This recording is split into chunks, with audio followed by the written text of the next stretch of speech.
अस्सलाम वालेकुम दोस्तों, welcome back to Tauseef talks. Bakrid आने वाली है और हर तरफ कुर्बानी की तैयारी चल रही है। आज हम इस त्यौहार को एक अलग चश्मे से देखेंगे और वो चश्मा है इकोनॉमी का चश्मा।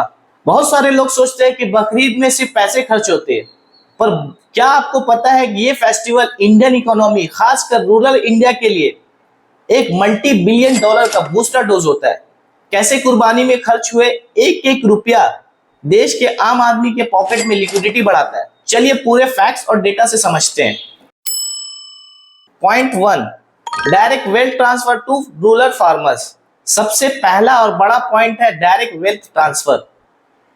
गांव के गरीब किसान और पशुपालक हर साल अपने जानवरों पे पूरे मेहनत करते हैं, पर उनको पूरे साल वो प्रॉफिट नहीं मिलती जो बकरीद के दौरान मिलती है।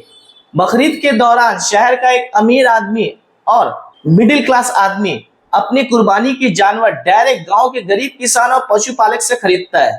इंडिया में हर साल करोड़ों जानवरों की ट्रेड होती है।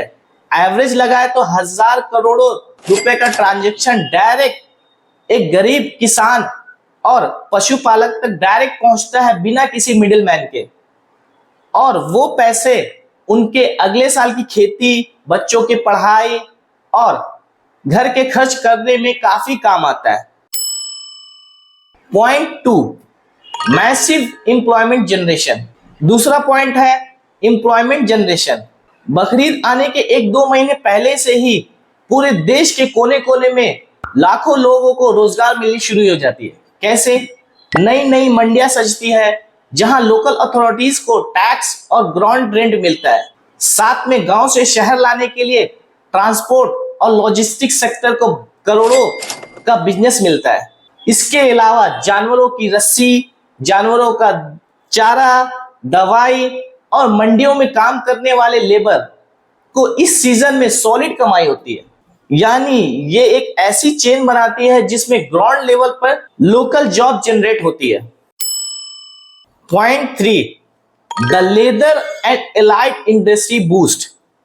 तीसरा पॉइंट जो बहुत सारे लोग मिस कर देते हैं, the leather industry supply chain. India दुनिया का सबसे बड़ा लेदर प्रोड्यूसर में से एक है। लेदर इंडस्ट्री लाखों लोगों को जॉब देती है और देश में एक्सपोर्ट रेवेन्यू जनरेट करती है। कुर्बानी के बाद जो खाल निकलती है, ये खाल लेदर इंडस्ट्री के लिए सबसे बड़ा और सस्ता रॉ मटेरियल होता है। और सबसे खूबसूरत बात, जो खाल बेच के जो पैसे मिलते हैं, उस पैसे को जरूरतमंदों को एज अ चैरिटी के तौर पे दिया जाता है। यानी इसमें बिजनेस के साथ साथ सोशल वेलफेयर ऑटोमेटिक हो जाता है। Market liquidity and purchasing power. चौथा और आखिरी पॉइंट है मार्केट वेलोसिटी। इकोनॉमी का एक रूल है, पैसा जितना जल्दी घूमेगा देश उतना ग्रो करेगा। बकरीद के बाद जब उन छोटे किसानों, ट्रांसपोर्टर्स, लेबर्स के पास अच्छी खासी कमाई हो जाती तो वो पैसे लेके बैठ नहीं जाते। उस पैसों से वो खरीदारी करते हैं, नए नए कपड़े खरीदते हैं, इलेक्ट्रॉनिक्स खरीदते हैं, वो नई बाइक खरीदते हैं, घर के राशन लाते हैं। तो जिससे देश के दूसरे sectors, FMCG sector, automobile sector, electronic sector, retail sector में भी डिमांड बढ़ती है।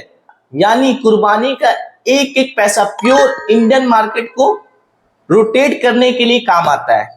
तो दोस्तों कंक्लूजन ये है कि कुर्बानी सिर्फ एक रिलीजियस ऑब्लिगेशन नहीं है, बल्कि देश के सबसे निचले तबके, ग्राउंड लेवल तक वेल्थ डिस्ट्रीब्यूट करने का सबसे बढ़िया ऑर्गेनिक सिस्टम है। ये देश के जीडीपी और रूरल ग्रोथ के लिए चुपचाप काफी बढ़िया कंट्रीब्यूशन करता है। आप इस मैक्रो एनालिसिस के बारे में क्या सोचते हैं? क्या आपको ये सारी बातें पहले से पता था? आप कमेंट सेक्शन में जरूर बताएं।